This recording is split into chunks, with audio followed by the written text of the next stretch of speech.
menamakannya dengan sebutan Samarandah. Dalam pelafalan bahasa Banjar terdiri dari dua penggalan suku kata, sama dan randah.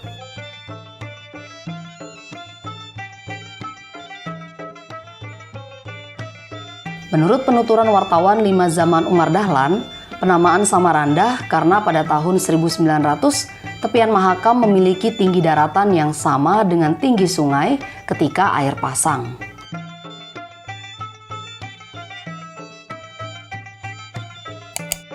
Jauh sebelum terjadinya era modernisasi, Samarinda merupakan sebuah daratan dari kawasan Kesultanan Kutai Kartanegara. Dan terdapat beberapa pendatang lama yang menempati kota Samarinda. Salah satunya adalah pendatang dari Banjar. Suku Banjar merupakan suku asli dari Kalimantan Selatan yang tersebar di sebagian Kalimantan Tengah dan sebagian Kalimantan Timur. Awal pemukiman Banjar di Kalimantan Timur dimulai sejak Kerajaan Kutai Kartanegara dan terjadi perpindahan besar-besaran ketika pecahnya Perang Banjar karena masyarakat Banjar merasa kehidupan di Banjarmasin cukup sulit. Suku Banjar yang tersebar di wilayah Kerajaan Kutai Kartanegara pada akhirnya menempati daerah Samarinda.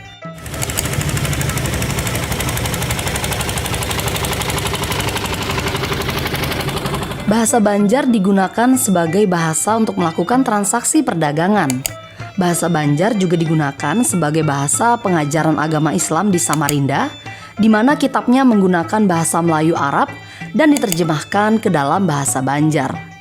Keadaan inilah yang membuat bahasa Banjar sebagai bahasa yang sering digunakan oleh masyarakat Samarinda.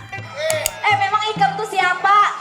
Adam itu, walaupun halus, tapi kan pengaruh dan ilmu IQ-nya itu Tinggi, apanya gerang tinggi ususnya kah? Bahasa merupakan faktor penting, sehingga menjadi pintu gerbang masuknya beberapa unsur kebudayaan lain.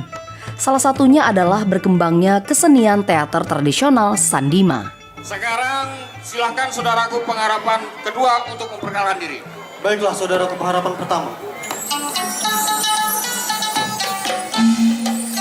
Kesenian Sandima yang pada dasarnya merupakan kesenian Mamanda dari Banjarmasin yang berakulturasi dengan berbagai unsur kesenian yang ada di Samarinda, sehingga orang beranggapan sebagai pengembangan kesenian prematur, di mana ia dianggap tak memiliki akar yang pasti karena fenomena tersebut sulit untuk menanamkan pemahaman tentang kesenian tradisi sehingga keberadaannya kurang mendapat perhatian.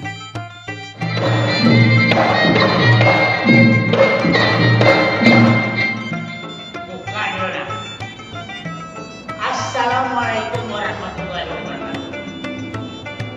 Ya Allah, mudahan aja corona ini gak kasih boleh. 4 bulan udah kerasan, jaga jarak. Yang sedihnya itu masuk lalu ini orang ajaran jaga jarak. Ini hari ini jauh pada baraja, cuma karena kita ada lawan apa ada curang pada satu cuma ada pertemuan ulun mengatakan bahagia. Ulun ini ada marah ulun salaman salimin sulumakan. Teater Rakyat Mamanda awalnya dibawa oleh rombongan bangsawan Malaka pada tahun 1897 Masehi, memperkenalkan kesenian yang bersumber dari syair Abdul Muluk, yang biasa dikenal menjadi kesenian Badamuluk, yang diperkenalkan oleh Anggah Putu dan Anggah Datu Irang yang dikarang oleh Saleha, yakni sepupu Raja Ali Haji. Langsung aja Ken, aku pasukan perawatan hari ini. Terima kasih.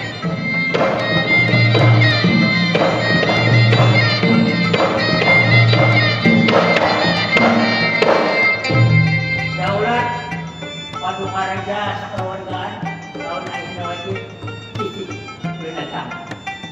Seiring perkembangan zaman, namanya berubah menjadi Bamanda dan berkembang hingga dikenal dengan sebutan Mamanda.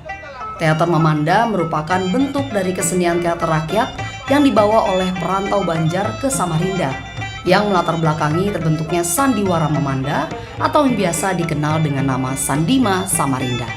Ampun maaf, karena belum datang pada dulu. yang kedua. Yang kedua, Mamanda berasal dari dua penggal kata yakni kata mama yang berarti paman dan penggalan katanda yang berarti terhormat. Jika digabung artinya menjadi paman yang terhormat, sebutan dari kekerabatan suku Banjar. Nih, mau nangka itu ikam, silahkan tempati dulu Wadingga. Jenis mamanda tertua adalah mamanda batang banyu karena mamanda yang ini dipentaskan di perairan sungai sehingga disebut dengan batang banyu. Pada tahun 1937 tercipta aliran Batang Tubau merupakan pengembangan dari mamanda batang banyu.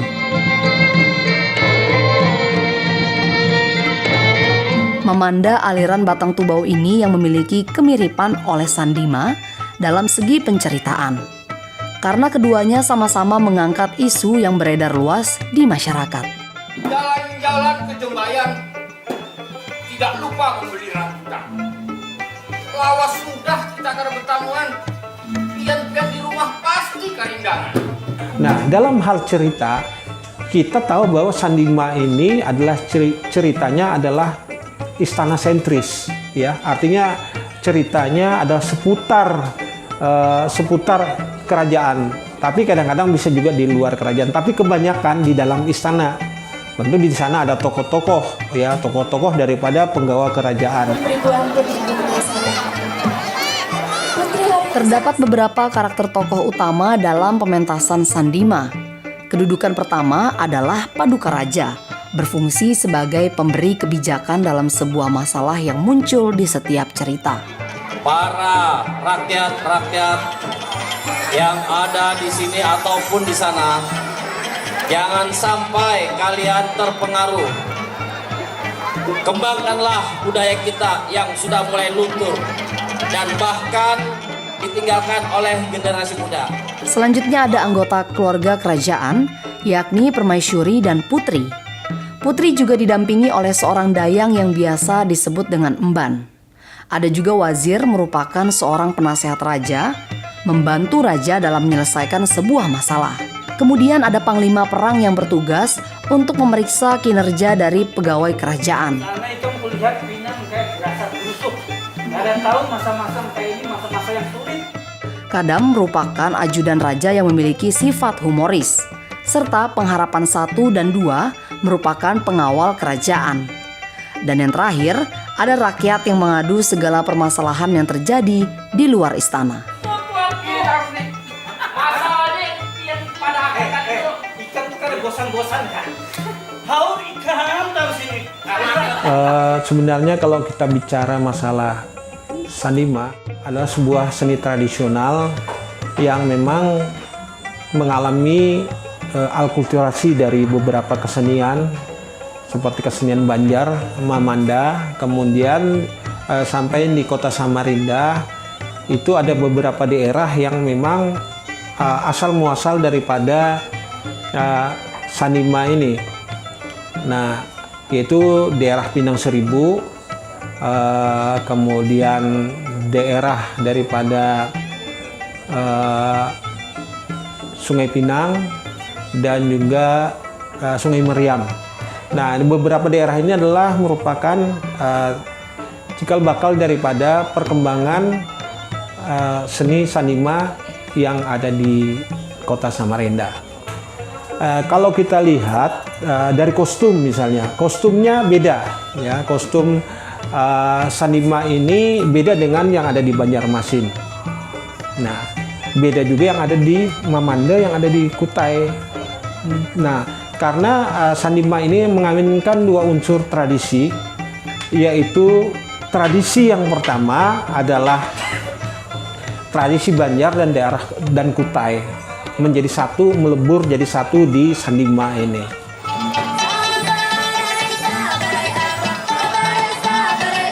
Tokoh Paduka Raja menggunakan ketopong, merupakan mahkota raja yang berbalut emas dari Kesultanan Kutai Kartanegara, dan menggunakan jubah kepong yang terinspirasi dari pakaian Kesultanan Kutai Kartanegara, serta menggunakan beberapa bintang pangkat.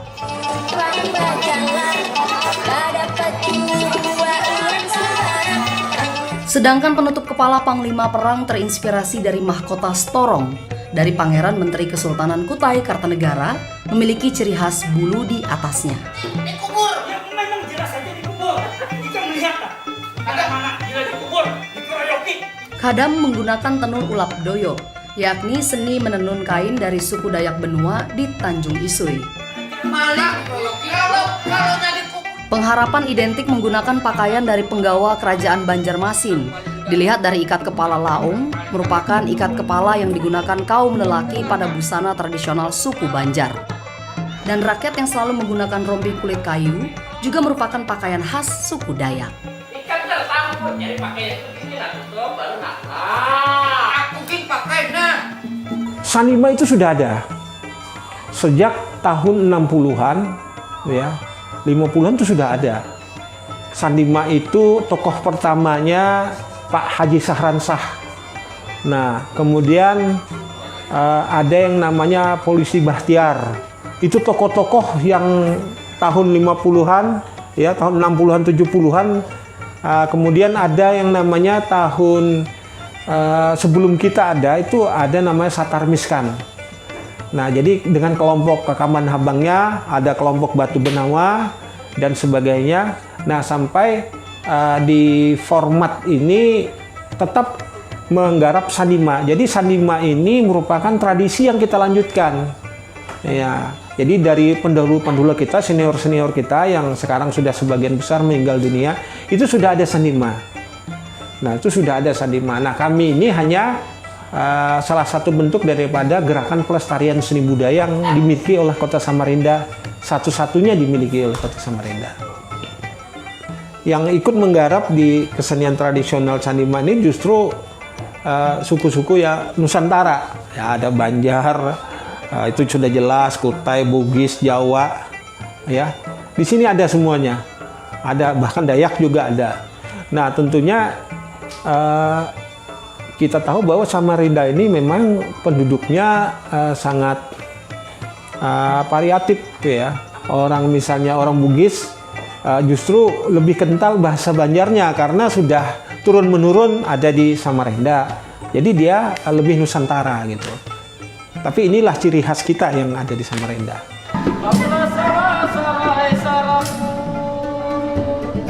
Kamulah salah, salah saudaraku.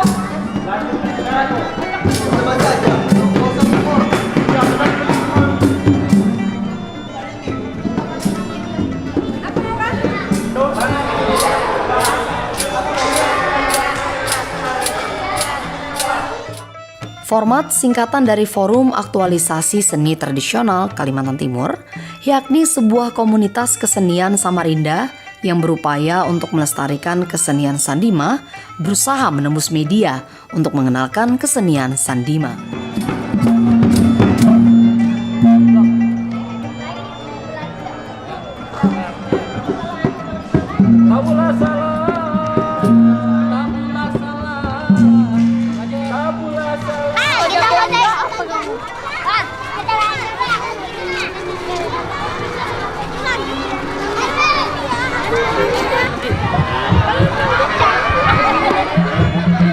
Musiknya lambat nih.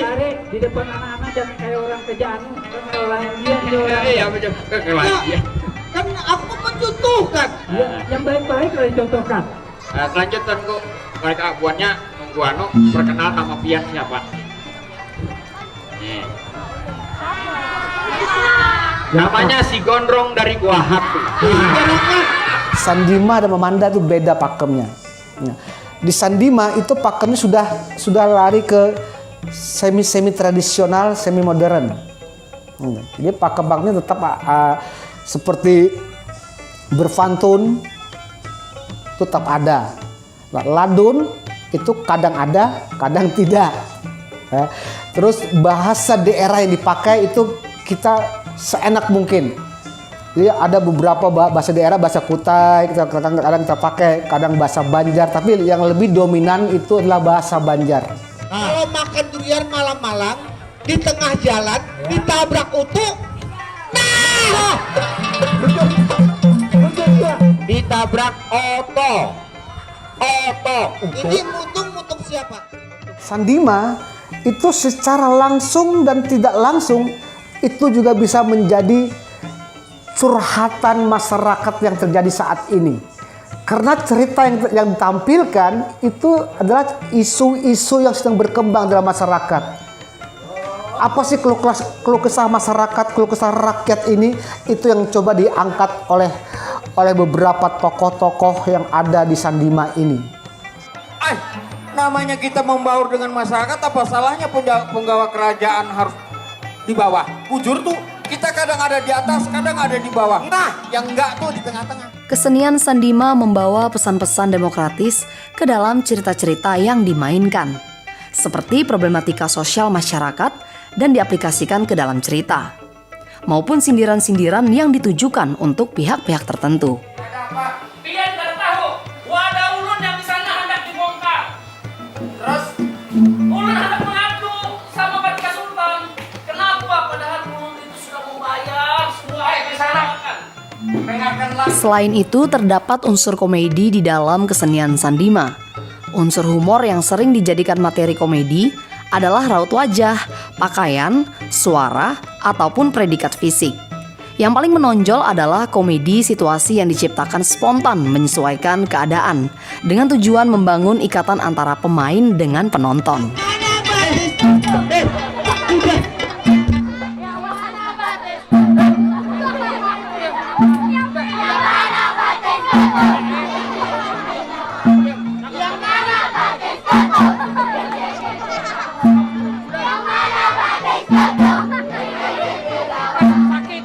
Komedi telah mengisi bagian yang kosong dari teater Memanda Banjar. Komedi yang dihadirkan membuat warna baru di dalam perkembangan seni teater rakyat Kalimantan. Ikan masuk duluan, hati kayak apa hubungannya itu. Jangan asal ukibus. Aduh, aku mau naik dulu. Orang ini udah beres ini. Di Sandima itu ada tokoh yang paling komedian, itu namanya Hadam. Nah, Hadam ini dia bisa dibilang punggawa kerajaan, bisa juga bukan punggawa kerajaan, tapi dia sangat berpengaruh di dalam kerajaan itu. Hadam ini bahasa sekarang itu adalah ajudannya Paduka Raja. Nah, dalam Sandima itu Hadam sering berkonflik dengan panglima perang. Dia sering bermusuhan dan jarang akur. Karena penokohan antara panglima perang dan Hadam itu bertolak belakang. Hadam ini konyol, panglima perang ini orangnya serius.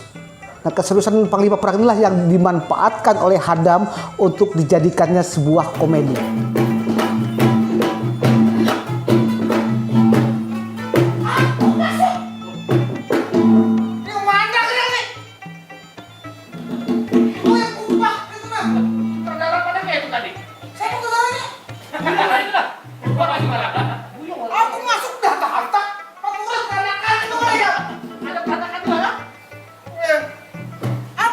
Kenalkan, nama saya Lutfi Khairullah. Biasa teman-teman kalau manggil Lutfi, kadang ada juga manggil Lutfi Rese.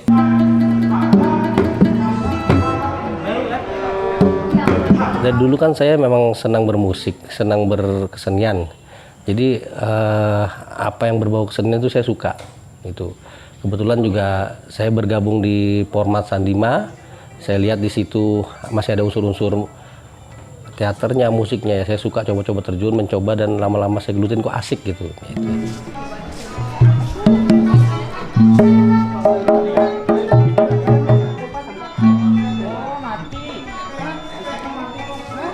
Memanda itu kan kentalnya dengan daerah Banjar ya, terutama Memanda itu kan punya Banjarmasin. Jadi kita di Sandima ini tidak diplot dengan hanya satu daerah aja gitu, karena pemainnya juga dari berbagai suku. Saya pribadi juga suku saya kan Betawi gitu, ya itu. Jadi perbedaannya nggak jauh sih, cuman kalau dari musik dari mana sih ya perbedaan musik, cuman berbedanya itu aja dari lagu-lagu kita mainkan, musiknya lebih bebas.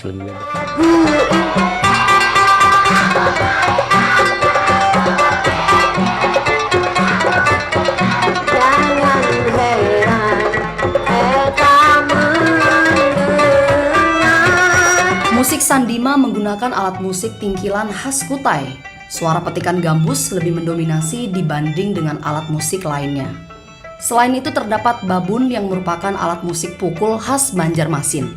Musik Sandima juga dipermanis dengan dihadirkannya penyanyi yang sekaligus dapat menghibur penonton.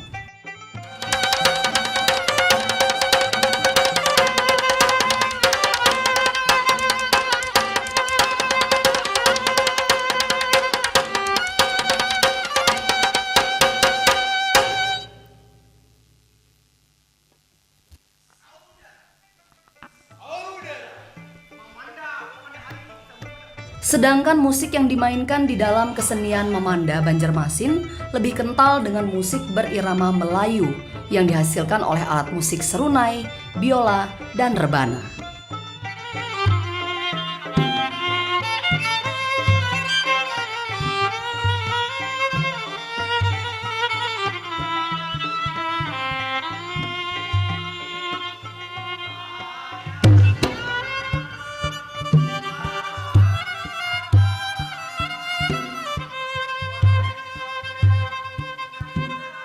Di sini kami Sandima ini tidak meninggalkan juga dalam arti keaslian dari Mamanda ya. Alat musik tetap kami pakai seperti alat yang wajibnya itu kan kalau dalam Sandima atau dalam Mamanda seperti gambus atau kalau di Banjar bilang panting itu kebetulan alatnya itu, terus gendangnya itu kalau di Banjar itu bilang babun itu, dan gong itu atau agung kalau bilang Banjar itu agung itu alat wajibnya. Nah, kadang-kadang kita tambah dengan sentuhan biola, nah itu seperti alat perkusi lainnya itu kita tambah itu.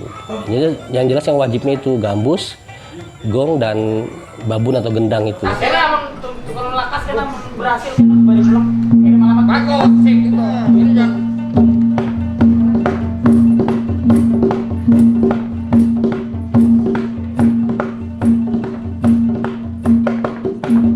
Yang jelas musik itu sebagai pengiring, pengantar, musik suasana, dan musik tokoh. Tokohnya seperti di sini kan Panglima digambarkan sebagai tokoh yang gagah berani, perkasa. Makanya musiknya lebih menghentak, lebih semangat karena itu Panglima. Kalau nanti raja masuk, musiknya lebih megah karena menggambarkan ini seorang raja kan dengan penggawa-penggawanya.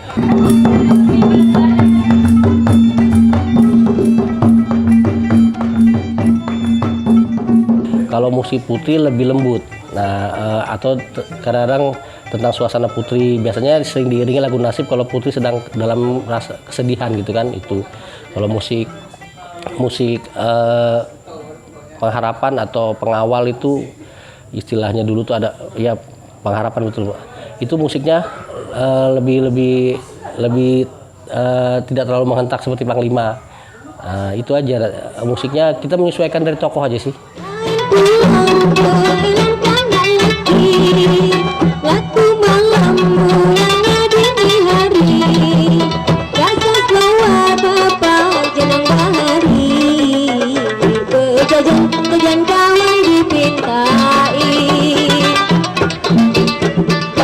Kalau tidak salah 2012 Sandima ini berkeliling ke sekolah-sekolah, apakah itu di Taman Kanak-kanak, apakah itu di sekolah dasar, sampai kepada SMP, SMA, dan SMK. Nah ini kurang lebih berjalannya hampir 4 tahun. 4 tahun, dan kalau tidak salah ada lebih dari 100 sekolah sudah dikelilingi. Dan ini memang didukung oleh perangkat pendidikan yang ada di Samarinda. Buaya dar bisa menggigit karena punya gigi. Mamanda adalah kesenian budaya, lestarikan, kalau bukan kita siapa lagi. Nah ini adalah salah satu upaya kita untuk melestarikan. Masalah itu nanti seperti apa jadinya, tapi itu upaya kita.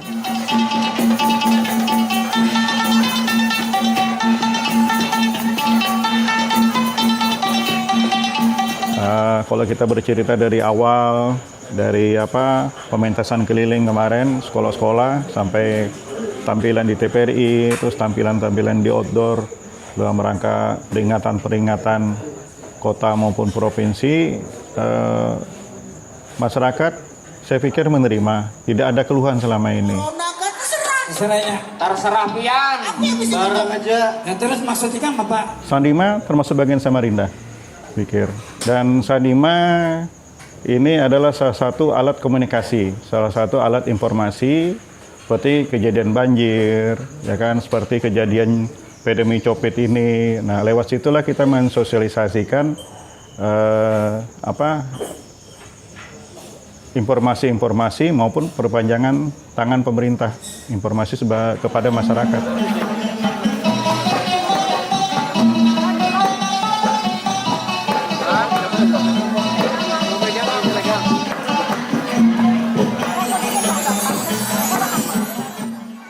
Burung kutilang, burung kenari. Asik. Ini aku seneng banget deh. Ulangin lagi ya. Burung kutilang, burung kenari. Mula sarang di pohon tinggi. Ayo lestarikan seni tradisi.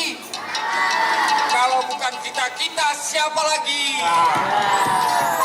Mantap, ya. Oke. Harapan saya sebagai pelaku seni tradisi, saya mengharapkan pada masyarakat yang ada di Samarinda khususnya dan Indonesia Kaltim pada umumnya, bagaimana masyarakat bisa ikut melestarikan seni tradisi ini yang kian hari kian musnah. Tentunya kita juga sebagai seniman pelestari seni tradisi ini menginginkan bahwa kesenian ini dikenal oleh setiap generasi yang ada, sehingga mereka tahu bahwa mereka mempunyai akar budaya yang namanya Sandima. Bisa menyukai atau lebih mempelajari, karena niat kami sini ya kami mengenalkan kalau bukan dari kita siapa lagi.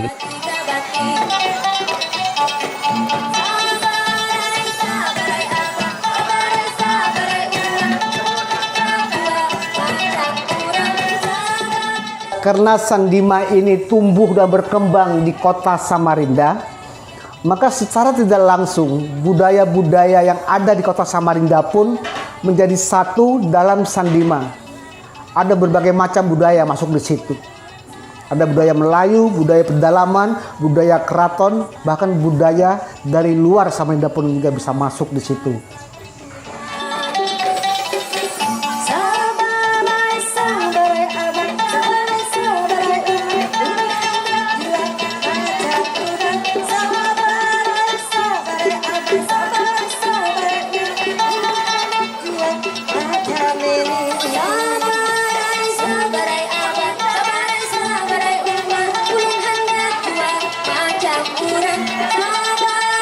Sabarai